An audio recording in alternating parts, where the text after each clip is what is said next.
حضور صلی اللہ علیہ وآلہ وسلم کی ایک جنازہ سے واپسی اور ایک عورت کی دعوت۔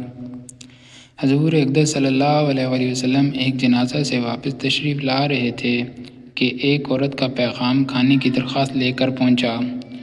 حضور صلی اللہ علیہ وسلم خدام سمیت تشریف لے گئے اور کھانا سامنے رکھا گیا تو لوگوں نے دیکھا کہ حضور اقدس صلی اللہ علیہ وآلہ وسلم لقمہ چبا رہے ہیں، نگلا نہیں جاتا۔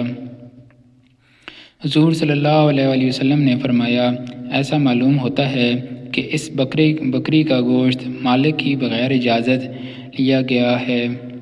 اس عورت نے عرض کیا، یا رسول اللہ، میں نے ریوڑ میں بکری خریدنے ایک آدمی بھیجا تھا، وہاں ملی نہیں، پڑوسی نے بکری خریدی تھی، میں نے اس کے پاس قیمت سے لینے کو بھیجا، وہ تو ملے نہیں، ان کی بیوی نے بکری بھیج دی۔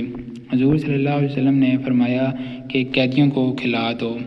فائدہ: حضور صلی اللہ علیہ وسلم کے علو شان کے مقابلے میں ایک مشتبہ چیز کا گلے میں اٹک جانا کوئی ایسی اہم بات نہیں کہ حضور صلی اللہ علیہ وآلہ وسلم کے ادنیٰ غلاموں کو بھی اس قسم کے واقعات پیش آ جاتے ہیں۔